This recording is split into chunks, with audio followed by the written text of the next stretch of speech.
नमस्कार मित्रों, मैं आलोक मिश्रा आप सभी का एक बार फिर से वेलकम करता हूं। आज हम बात करने वाले हैं मैनेजरियल अकाउंटिंग के बारे में।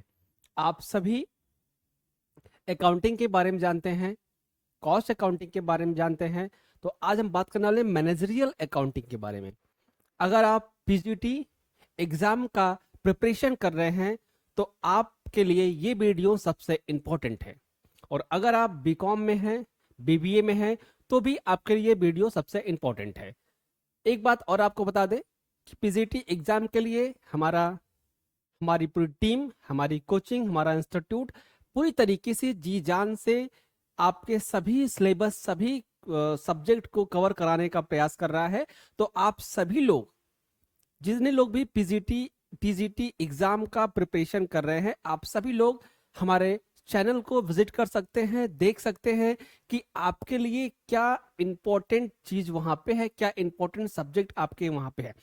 अगर आपको समझ में आता है तो लाइक और शेयर, सब्सक्राइब जरूर करिए, और फ्री में आप हमसे डिस्कस, चैट कर सकते हो, कम्युनिकेशन कर सकते हो। कोई भी कॉन्सेप्ट अगर आपको क्लियर नहीं हो रहा है, समझ में नहीं आ रहा है, तो आप सभी लोग हमसे जुड़ सकते हैं, हमसे कांटेक्ट कर सकते हैं। अगर आप बीकॉम बैकग्राउंड के हो, अगर आप पीजीटी की तैयारी कर रहे हो, अगर आप कॉमर्स में किसी भी सब्जेक्ट से कोई भी तैयारी कर रहे हो, तो आप सभी लोग दीक्षा इंस्टीट्यूट ऑफ ये अकाउंटिंग एंड टैक्सेशन के माध्यम से अपनी तैयारी को और भी मजबूत, धारदार तरीके से बना सकते हो। तो चलिए स्टार्ट करते हैं मैनेजरियल अकाउंटिंग, प्रबंधकीय लेखांकन के बारे में। हम सभी जानते हैं कि हमारे एग्जाम में ये सबसे इंपॉर्टेंट कड़ी भैया, इस टॉपिक से 5 क्वेश्चन पुटअप होने वाले हैं। अगर आप प्रीवियस ईयर का पेपर उठा के देखेंगे तो इस पूरे टॉपिक से 5 क्वेश्चन आपको देखने को मिलेंगे। लेकिन अगर आप ये चाहते हो कि आपके लिए प्रॉपर तरीके से रेजुलेशन और नोट्स के माध्यम से हम आपको सारी चीजें गाइडेंस प्रोवाइड करें, तो आप सब्सक्राइब करिए हमारे चैनल को, और हमें कमेंट बॉक्स में मेंशन करिए कि आपको क्या क्या क्वेश्चन करवाने हैं या करने हैं, या क्या क्वेश्चन समझ में नहीं आ रहा है। हम उस पर पूरा बात करेंगे, पूरा फोकस करने वाले हैं। तो चलिए स्टार्ट करते हैं। मैनेजरियल अकाउंटिंग के बारे में समझिएगा ध्यान से कि एक्चुअल में क्या है भैया, ये मैनेजरियल अकाउंटिंग क्या है। ठीक है,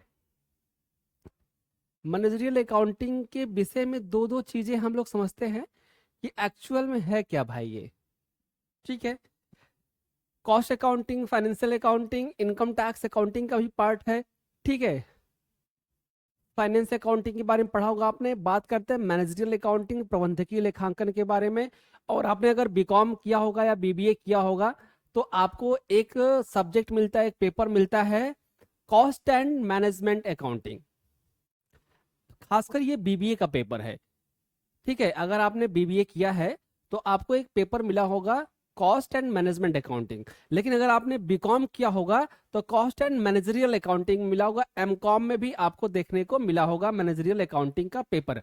ठीक है, तो वही सब्जेक्ट यहाँ पे उठाकर पुटअप कर दिया गया है पीजीटी के एग्जाम में। पीजीटी के एग्जाम में मैनेजरियल अकाउंटिंग क्यों पूछा गया है? क्योंकि इनका एक सिलेबस का पार्ट है, 12th कॉमर्स और बीकॉम कॉमर्स, मतलब कि इंटर और ग्रेजुएशन लेवल को मिलाकर ये एग्जाम का पूरा पैटर्न बनाया गया है पीजीटी एग्जाम का। ठीक है, तो चलिए स्टार्ट करते हैं हम मैनेजमेंट अकाउंटिंग के बारे में।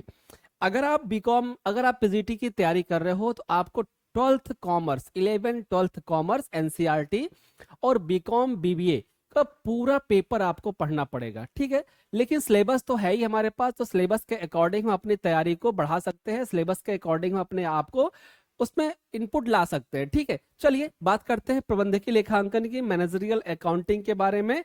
मीनिंग ऑफ मैनेजरियल अकाउंटिंग, क्या होता है मैनेजरियल अकाउंटिंग? ठीक है, समझिए प्रबंधकीय लेखांकन का अर्थ क्या है, इसके बारे में आप थोड़ा सा समझिए, और डिटेल में हम भी एक प्रकार से बात करेंगे। इससे पहले आप सब्सक्राइब और लाइक जरूर करिएगा। चलिए, छोटी सी मदद है, अगर आप करते रहेंगे तो हमारा भी हौसला बुलंद होता रहेगा और हम भी इस पे काम करने का प्रयास करता रहूंगा। चलिए, मैनेजरियल अकाउंटिंग क्या है भैया?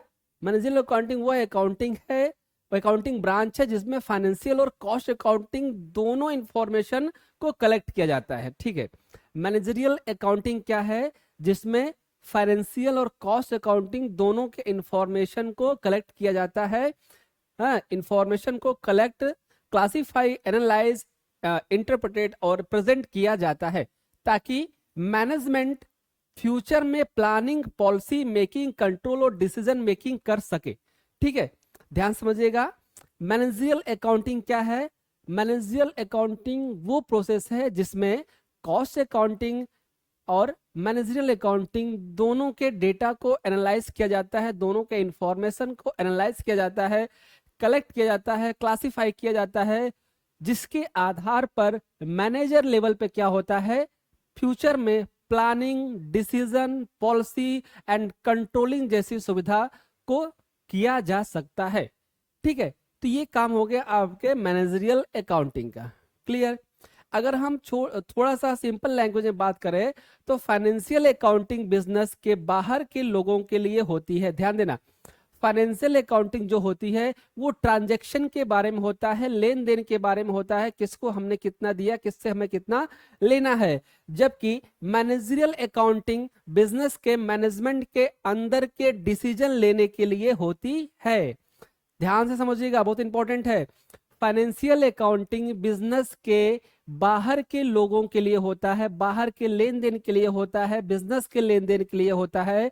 लेकिन मैनेजरियल अकाउंटिंग बिजनेस के इंटरनल ट्रांजैक्शन के लिए होता है, इंटरनल पॉलिसी के लिए होता है, डिसीजन के लिए होता है, डिसीजन मेकिंग के लिए होता है। इंपॉर्टेंट फीचर की अगर हम बात करें तो फीचर ओरिएंटेड होता है, ये इंटरनल यूज के लिए होता है, फ्लैक्सिबल होता है, डिसीजन मेकिंग में उपयोगी होता है। मैनेजरियल अकाउंटिंग सबसे इंपॉर्टेंट जो रोल प्ले करता है वो डिसीजन मेकिंग के लिए प्ले करता है। बात करें डेफिनेशन की तो according to accounting expert, managerial accounting means presentation of accounting information in such a way that it help management in the performing in the function of effect। ये क्या इसका मतलब क्या है भैया? फिर से एक बार समझिएगा, क्वेश्चन यहीं से पूछा जाएगा। अकॉर्डिंग टू अकाउंटिंग एक्सपर्ट के हिसाब से मैनेजरियल अकाउंटिंग क्या है? मैनेजरियल अकाउंटिंग मीन्स प्रेजेंटेशन, क्या है? Presentation of accounting information, accounting information को प्रेजेंट करना, information in such way that help management in the performing in the function of efficiency. इसी के आधार पर, मैनेजरियल अकाउंटिंग के आधार पर मैनेजर क्या करता है? फंक्शन करता है, पॉलिसी मेकिंग बनाता है और कंट्रोलिंग प्लानिंग के बारे में सोचता है। ठीक है, that is power of financial management is the given of detail information managerial accounting. Next पे बात करें हम इंपॉर्टेंट मैनेजरियल अकाउंटिंग। इंपॉर्टेंस क्या है, महत्व क्या है भैया जानते हैं इसके बारे में? क्या इंपॉर्टेंट है? तो मैनेजरियल अकाउंटिंग आधुनिक बिजनेस मैनेजमेंट का महत्वपूर्ण टूल है भैया। प्रेजेंट टाइम में, प्रेजेंट इंफॉर्मेशन में, प्रेजेंट इन्वायरमेंट में अगर हम बात करें मैनेजरियल अकाउंटिंग की, तो मैनेजरियल अकाउंटिंग क्या 21वीं सदी का अकाउंटिंग सॉफ्टवेयर है। किससे? 21वीं सदी का अकाउंटिंग सॉफ्टवेयर है, मतलब कि मॉडर्न डेवलपमेंट अथॉरिटी पे काम करता है ये। मैनेजरियल अकाउंटिंग आधुनिक बिजनेस मैनेजमेंट का एक महत्वपूर्ण टूल है। ठीक है, कैसे टूल है बात करते हैं भैया। प्लानिंग में सहायता करता है। देखिए मॉडर्न जमाने में क्या, बिजनेस को आप कैसे compete कर पाएंगे, किसी भी बिजनेस को आप कैसे रोल बैक कर पाएंगे, कैसे उसकी ग्रोथ कर पाएंगे? तो सबसे पहले बात होती है प्लानिंग की। आपको किसी भी बिजनेस में क्या करना पड़ेगा? प्लानिंग करना पड़ेगा। सेकंड, आपको क्या करना पड़ेगा? डिसीजन मेकिंग होना पड़ेगा कि आप तुरंत डिसीजन ले सके। अगर आपने डिसीजन ले लिया तो उसके बाद क्या करना पड़ेगा भैया? कॉस्ट कंट्रोल की बात करनी पड़ेगी। जो आप बिजनेस कर रहे हो उसमें कम से कम कॉस्ट आए, ज्यादा से ज्यादा आउटपुट आए। नेक्स्ट हम बात कर रहे हैं इफिशिएंसी ऑफ मेजरमेंट। आपको डिफरेंट डिपार्टमेंट की इफिशिएंसी कंपेयर करने को पता होना चाहिए कि फाइनेंस डिपार्टमेंट में कितना खर्चा हो रहा है, कॉस्ट डिपार्टमेंट में कितना हो रहा है, दोनों को कंपेयर करिए, कितना अर्निंग, कितना एक्सपेंस हो रहा है। प्रॉफिट मैक्सिमाइज की बात करें कि ज्यादा से ज्यादा प्रॉफिट बढ़ाने की बात की जा सकती है। कोऑर्डिनेशन की बात की जा सकती है, परफॉर्मेंस इवेल्युएशन की बात की जाती है, परफॉर्मेंस इवेल्युएशन की बात की जाती है, that is the managerial accounting, that is managerial accounting is a part of managerial accounting. आज के मॉडर्न युग में, मॉडर्न बिजनेस टेक्नोलॉजी के समय, ये सारे पॉलिसी अगर आप यूज नहीं करोगे तो आप बिजनेस में ग्रो नहीं कर पाओगे। That is managerial accounting, it is managerial accounting. Okay, function of the managerial accounting, function क्या है, काम क्या है, दैट इज वर्क, क्या काम करती है, तो डाटा कलेक्शन का काम है। डेटा कलेक्शन, कौन सा डेटा भैया, तो financial statement, cost record, production report, data collect किया जाता है। मैनेजरियल अकाउंटिंग का डिसीजन कैसे होगा, फाइनेंशियल स्टेटमेंट, क्या गया क्या आया, खर्चे हुए नहीं हुए, कॉस्ट रिकॉर्ड, एक प्रोडक्ट को बनाने में कितना खर्चा हुआ कितना खर्चा नहीं हुआ, that is the production report, कितना आउटपुट निकला, ये सारे डेटा को क्या किया जाता है, कलेक्ट किया जाता है। डेटा क्लासिफिकेशन क्या होता है भैया, डेटा क्लासिफिकेशन, डेटा को अलग अलग करना, data useful group of divide, मतलब कि हर एक इंफॉर्मेशन को कलेक्ट कर लिया, कलेक्ट करके अब क्या करना है, डिस्ट्रीब्यूट करना है जिस ग्रुप में जिस इंफॉर्मेशन की जरूरत है। उसके बाद करते हैं एनालाइज, एनालिसिस करते हैं भैया, डेटा को कंपैरेटिव एनालाइज किया जाता है, इंटरप्रिटेशन किया जाता है, रिपोर्टिंग किया जाता है, उसके बाद बजटिंग किया जाता है, कॉस्ट कंट्रोल किया जाता है, डिसीजन सपोर्ट के लिए, ये सारी चीजें मैनेजरियल अकाउंटिंग में किया जाता है। ऑब्जेक्ट ऑफ मैनेजमेंट, उद्देश्य क्या है भैया, मैनेजमेंट में मैनेजरियल अकाउंटिंग का उद्देश्य क्या है, बिजनेस में क्या जरूरत है इसको लाने की, तो बिजनेस में सबसे इंपॉर्टेंट क्या है, मैनेजमेंट को सही इंफॉर्मेशन प्रोवाइड करना, दैट इज मैनेजरियल अकाउंटिंग, कि मैनेजमेंट को सही इंफॉर्मेशन पहुंचे, प्लानिंग को इफेक्टिव करना, जो हम काम करने के लिए योजना बना रहे हैं, प्लानिंग कर रहे हैं, उसको इफेक्टिव करना, कंट्रोलिंग प्रोसेस को इंप्रूव करना, पॉलिसी फॉर्मुलेशन में हेल्प करना, प्रॉफिट इंक्रीज करना, ठीक ना, रिसोर्सेज यूटिलाइजेशन सबसे इंप्रूव करना। नेक्स्ट अगर हम बात करें difference between the financial and और मैनेजरियल अकाउंटिंग, दोनों का डिफरेंट क्या है, प्रबंधकीय लेखांकन और वित्तीय लेखांकन में डिफरेंट क्या है, जैसे बोलते हैं financial accounting and managerial accounting, with the different of financial accounting as the managerial accounting, what you that, समझिए क्या है भैया, यूज के हिसाब से बात करें तो फाइनेंशियल अकाउंटिंग एक्सटर्नल प्रैक्टिस है, एक्सटर्नल मतलब कि बाहरी, और मैनेजरियल अकाउंटिंग क्या, इंटरनल मैनेजमेंट है। ओके, ऑब्जेक्ट की बात करें तो प्रॉफिट डिटरमिनेशन, फाइनेंशियल अकाउंटिंग क्या करता है, प्रॉफिट के लिए कैलकुलेट किया जाता है, लेकिन मैनेजरियल अकाउंटिंग क्या करता है, डिसीजन मेकिंग के लिए यूज किया जाता है।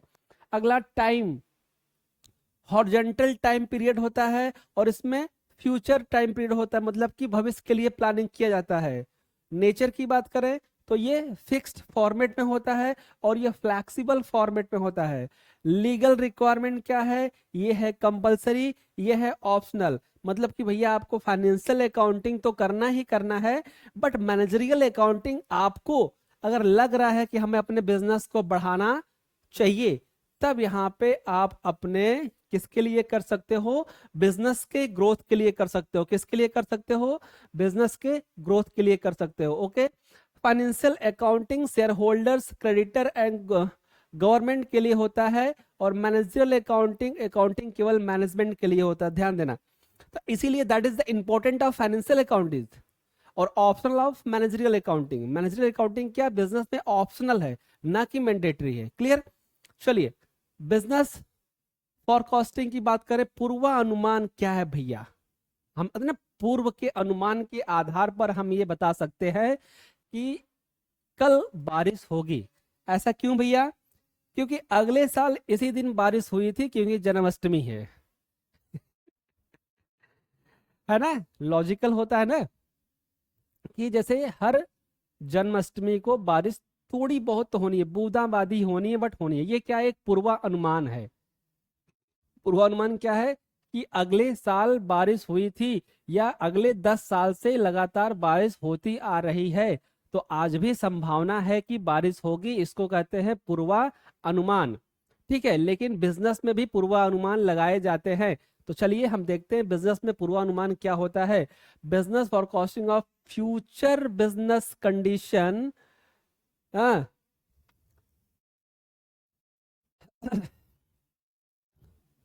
पर्पस क्या होता है भैया? Future cell demand, price, production and profit का अनुमान लगाना। पूर्वानुमान का मतलब क्या होता है कि हम अपने डिमांड क्रेज के आधार पर सेल को क्या करते हैं, एज्यूम कर लेते हैं। समझिए पूर्वानुमान क्या होता है। जैसे अभी लगन स्टार्ट हो रही है, ठीक है, लगन स्टार्ट हो रही है, शादियों का सीजन स्टार्ट हो रहा है, तो हमने अगर मान लें कि हमारा कपड़ों का बिजनेस है, कपड़ों का व्यापार है, तो हमने ये एज्यूम कर लिया कि अगले साल हमारा 2 करोड़ का माल निकला था मार्केट में, 2 CR का माल निकला था मार्केट में, तो इस साल थोड़ी सी 10% इंक्रीज मटेरियल हम लोग करेंगे। क्यों? क्योंकि पूर्वानुमान है कि अगले साल 2 करोड़ तक गया था, तो इस साल हो सकता है कि 3 तक जाए। ठीक है, इसे बोलते हैं पूर्वानुमान। तो हमने क्या कर लिया, अपने फ्यूचर सेल की एज्यूम कर लिया, डिमांड का एज्यूम कर लिया, प्राइस का एज्यूम कर लिया, प्रॉफिट का भी एज्यूम कर लिया। मीन्स कि अगर हमने 2 CR के हिसाब से 1 CR का प्रॉफिट अर्न किया था, इस बार 3 CR की सेल होगी, तो 2 CR का हमने प्रॉफिट अर्न करेंगे। ये क्या होता है, पूर्वानुमान होता है। ये कि एज्यूम करने वाली बात होती है, पर बिजनेस में एजम्पशन नहीं चलता है। ठीक है, ये चीज आप मान के चलिए। हो सकता है कि उस दिन भूकंप आ जाए, हो सकता है कि उस दिन सन्नाटा हो जाए, कुछ और ऐसा हो जाए। ठीक है, तो प्रैक्टिकली कुछ बिजनेस में होना चाहिए, बट एजम्पशन तो जरूरी है, एजम्पशन के आधार पे ही सारी चीजें होती है। ठीक है, चलिए, source of basic utility data for the management. इससे क्या होता है कि डेटा एक मैनेजमेंट के पास होता है, जिसे मतलब source of basic utility data. ठीक है, क्या होता है, ये डेटा मैनेजमेंट के लिए यूजफुल डेटा होता है जो सोर्स में इसमें से मिलता है, किसी भी सोर्स से ये रिकवर किया जाता है। ठीक है, इंटरनल सोर्स की अगर हम बात करें, इंटरनल सोर्स एक्चुअल में क्या होता है, इंटरनल सोर्स होता है सेल्स रिकॉर्ड के लिए, ठीक है, परचेज रिकॉर्ड के लिए, कॉस्ट शीट के लिए, प्रोडक्शन रिकॉर्ड के लिए, पेरोल रिकॉर्ड के लिए। ठीक है, ये सारी चीजें आपको इंटरनल सोर्स के अंतर्गत मिल सकती है। बात करें अगर एक्सटर्नल सोर्स के बारे में, तो एक्सटर्नल सोर्स होता है जैसे गवर्नमेंट रिपोर्ट, मार्केट सर्वे, इंडस्ट्रीज पब्लिकेशन, इकोनॉमिक रिपोर्ट, ये सारे क्या है, एक्सटर्नल सोर्सेज है। ठीक है, इंपॉर्टेंट बात करें, डिसीजन सही है डेटा पर डिपेंड करता है। ठीक है, कि समझो जो आप डिसीजन ले रहे हो वो सही है या गलत हो, किस पर डिपेंड करेगा, डेटा पर डिपेंड करेगा। ठीक है, जो डेटा आपके पास है उसी के आधार पर आपने क्या कर लिया, उसको एज्यूम कर लिया। ठीक है, सोर्स एंड एनालाइज, अगर हम एनालाइज करें अपने सोर्स को कि क्या कैसे हो सकता है, तो सोर्स क्या हमारा भैया, बैलेंस शीट। सोर्स हमारा क्या है, बैलेंस शीट। बैलेंस शीट को हम कैलकुलेट करते हैं, प्रॉफिट एंड लॉस को कैलकुलेट करते हैं, कॉस्ट रिकॉर्ड को और बजट को कैलकुलेट करते हैं। क्लियर? ओके, नेक्स्ट बात कर रहे हैं एनालाइज मेथड। एनालाइज मेथड क्या है भैया, कंपैरेटिव एनालाइज क्या कर सकते हैं, 2 पीरियड के कंपेयर करने के लिए ट्रेड एनालाइज और कई वर्षों की ट्रेड स्टडी को पढ़ना चाहिए, जिसे बोलते हैं कॉमन साइज स्टडी। अगर हमने 2 से 3 साल के प्रॉफिट बिजनेस को नहीं पढ़ा, उसके बिजनेस के ट्रेंड को नहीं पढ़ा, तो आप उसमें कुछ भी कर नहीं पाएंगे। ठीक है, तभी आप अच्छे से अपने बिजनेस का अनुमान लगा सकते हैं।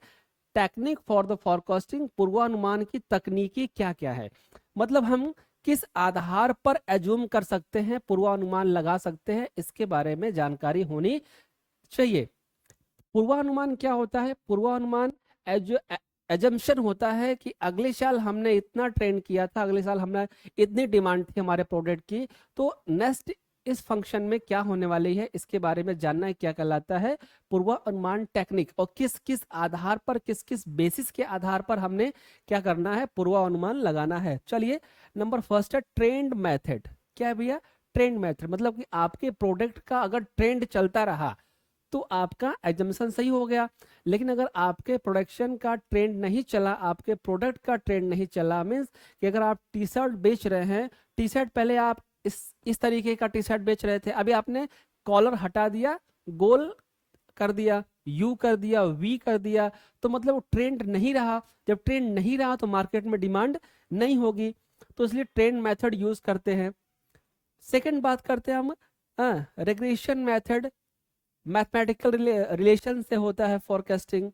नेक्स्ट है time series method, time based change in the study. Time के आधार पर सारी चीजें क्या होती है, चेंज होती है, बदलती जाती है, ठीक है। इसलिए तो टाइम सीरीज मेथड के आधार पर भी कैलकुलेशन किया जाता है। डेल्फी मेथड भी हम लोगों ने पढ़ा था, एक्सपोर्ट ओपिनियन आधारित पर था। मार्केट सर्वे मेथड भी पढ़ा था हम लोगों ने, कस्टमर डिमांड सर्वे के आधार पर, कि हम एक सर्वे कराते हैं मार्केट में कि किस प्रोडक्ट की डिमांड ज्यादा है या इस प्रोडक्ट की डिमांड ज्यादा है, तो बोलते हैं मार्केट सर्वे मेथड। क्लियर, ये कंपनियां कराती हैं अपने हिसाब से। प्रिंसिपल ऑफ बिजनेस फॉरकास्टिंग सिद्धांत क्या है भैया, सिद्धांत समझिए। सिद्धांत क्या है, एक्यूरेसी, फॉरकास्टिंग रियलिस्टिक होना चाहिए, सिंप्लीफिकेशन होना चाहिए, इकोनॉमिक कम खर्च होना चाहिए, और फ्लेक्सिबिलिटी होना चाहिए, सिचुएशन बदलने पर रिवाइज हो सके, ऐसा होना चाहिए, ठीक ना। रिलायबल होना चाहिए, मैनेजरियल रिपोर्ट प्रबंधकीय प्रतिवेदन, ठीक समझिए क्या होता है। मैनेजरियल रिपोर्ट मैनेजमेंट को डिसीजन सपोर्ट देती है, ध्यान दीजिएगा। मैनेजरियल जो रिपोर्ट होती है वो क्या होता है, वो मैनेजमेंट को डिसीजन लेने में हेल्प करती है, ठीक है। आप बोले कि क्या हो सकता है, तो जो रिपोर्ट हमने तैयार कराया, पूरी मैनेजरियल अकाउंटिंग मिलकर जो रिपोर्ट तैयार किया, उस रिपोर्ट का प्रॉफिट क्या है, लाभ क्या है, ठीक है। तो क्या लाभ है भाई, ये जो रिपोर्ट बनती है, वो रिपोर्ट पूरे मैनेजरियल रिपोर्ट जो बनती है वो पूरे मैनेजमेंट को डिसीजन लेने में हेल्प करती है, पूरे मैनेजमेंट को डिसीजन, प्लानिंग, कंट्रोलिंग, इन सबको बहुत इजीली कर सकती है ये रिपोर्ट तैयार करने के लिए। सबसे इंपॉर्टेंट फैक्टर यहीं पर दिया गया है। ओके, चलिए रेशियो की अगर हम बात करें, अनुपात विश्लेषण की, रेशियो एनालिसिस की बात करें, फाइनेंशियल स्टेटमेंट का रेशियो के माध्यम से एनालाइज किया जाता है। इंपॉर्टेंट क्या है, लिक्विडिटी चेक किया जाता है, प्रॉफिटेबिलिटी चेक किया जाता है, सॉल्वेंसी चेक किया जाता है, ठीक है। ये चीजें बहुत इंपॉर्टेंट है। मेन रेशियो क्या होता है, करंट रेशियो फैक्टर, ये आप लोग थोड़ा सा इसमें जरूर चेक करेंगे। ओके, ब्रेक इवन पॉइंट, ये एग्जाम में जरूर आएगा। ब्रेक इवन पॉइंट क्या होता है भाई, ब्रेक इवन पॉइंट के सबसे इंपॉर्टेंट फैक्टर है। ब्रेक इवन पॉइंट वह स्थिति है जहां पर प्रॉफिट जीरो हो जाता है, समझिए। ब्रेक इवन पॉइंट, ये आपके एग्जाम में बार बार क्वेश्चन पूछे जा रहे हैं, ब्रेक इवन पॉइंट क्या होता है। तो ब्रेक इवन एनालिसिस के बारे में समझते हैं, जहां पर कॉस्ट और प्रॉफिट एक समान हो जाता है, उसे बोलते हैं break even point. Break even point पर ना प्रॉफिट होता है ना लॉस होता है, मतलब कि प्रॉफिट और लॉस जहां पे समान स्थिति में होते हैं उसे बोलते हैं ब्रेक इवन पॉइंट। मतलब कि ब्रेक इवन पॉइंट वह स्थिति है जहां पर प्रॉफिट जीरो होता है, मतलब कि समांतर रहते हैं, मतलब कि अगर हमने 100 रुपए लगाए तो 100 रुपए ही कमाए, that is break even point, ठीक है। ना लाभ होगा ना लॉस होगा, इसी बोलते हैं ब्रेक इवन पॉइंट। बिजनेसमैन को हमेशा ब्रेक इवन पॉइंट को क्रॉस करना चाहिए, मतलब कि कॉस्ट जितनी लगी है उससे ज्यादा आपको प्रॉफिट मिलना चाहिए, यही बिजनेस का रूल है,